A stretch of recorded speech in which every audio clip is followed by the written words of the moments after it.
निर्जल एकादशी।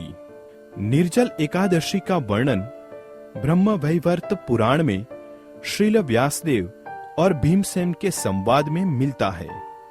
एक बार पांडुपुत्र भीमसेन ने अपने पितामह श्रील व्यासदेव को पूछा, हे पितामह, माता कुंती, द्रौपदी, तात युधिष्ठिर, अर्जुन, नकुल और सहदेव सभी एकादशी का व्रत करते हैं। भ्राता युधिष्ठिर भी मुझे ये व्रत करने को कहते हैं और मुझे भी ये ज्ञात है कि एकादशी को उपवास करना ये वेदों का आदेश है, पर मुझे भूख सहन नहीं होती। मैं सभी नियमानुसार केशव की उपासना, पूजा करना, मेरे क्षमता अनुसार दान धर्म करना, ये सभी करूंगा, पर उपवास नहीं कर सकता। कृपा करके उपवास के बिना एकादशी व्रत कैसे करना चाहिए, इस विषय में आप बताएं।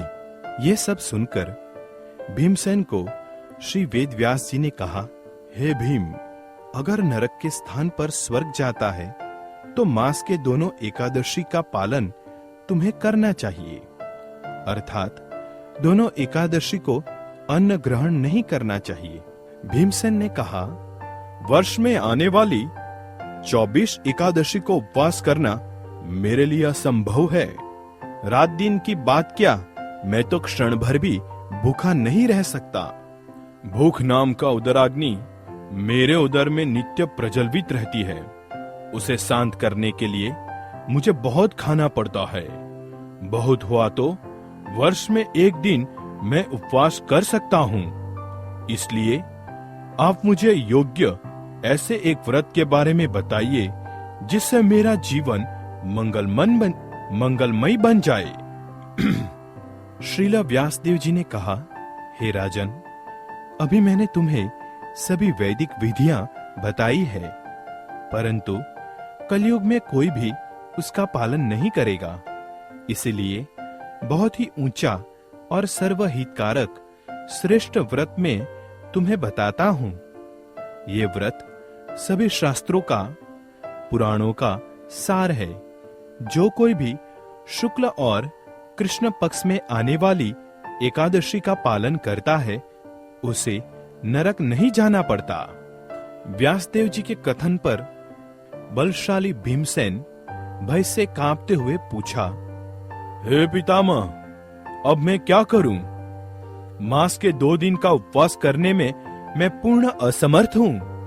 कृपया आप मुझे ऐसा व्रत कहें जिसके पालन से मुझे सभी व्रतों का फल प्राप्त हो।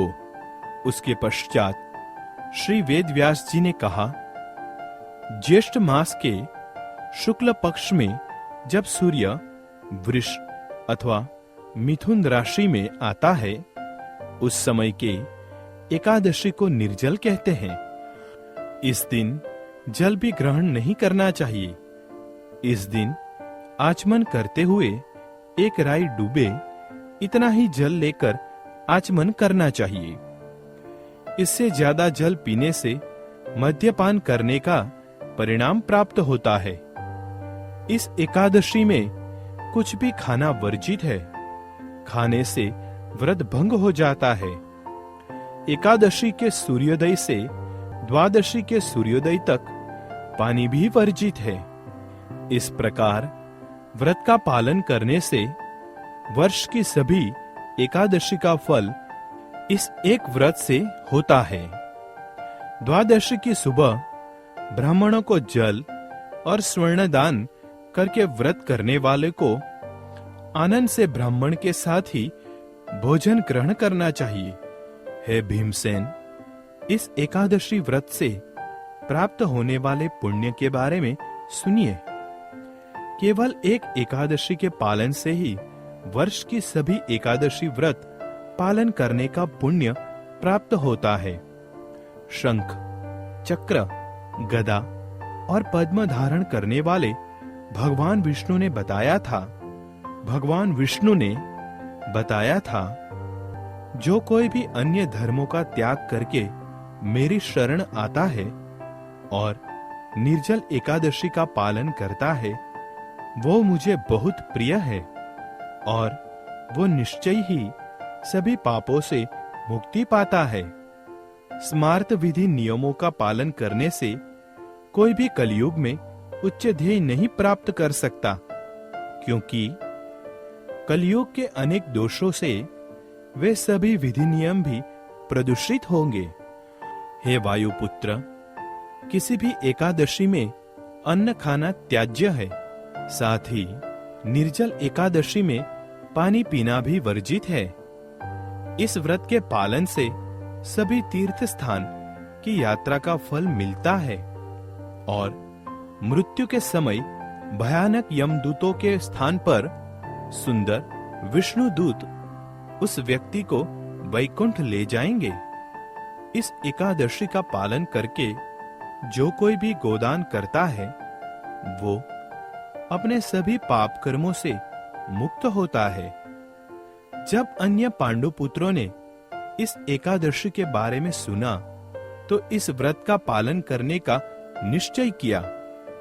उसी समय से भीमसेन ने भी इस व्रत का पालन करना आरंभ किया। इसलिए इस एकादशी को भीमसेनी एकादशी अथवा पांडव एकादशी भी कहते हैं। भगवान श्री कृष्ण ने घोषणा की है, जो कोई भी इस एकादशी दिन पुण्य कर्म करता है, तीर्थ स्थान में स्नान करता है, वैदिक मंत्रों का पठन करता है और यज्ञ करता है, वो सब अक्षय हो जाता है। इस व्रत की महिमा जो कोई भी श्रवण करेगा उसे अमावस के साथ आने वाली प्रतिपदा के दिन पितरों को दिया हुआ तर्पण का फल प्राप्त होता है। साथ ही उस व्यक्ति को वैकुंठ प्राप्त होता है। हरे कृष्णा। अगर आप चाहते हैं ऐसे धार्मिक मैसेजेस हर दिन आपको प्राप्त होते रहे, तो अपने नाम और शहर के साथ 9987949494 9987949494 स्कॉन डिजायर ट्री के नंबर पे मैसेज करें। धन्यवाद।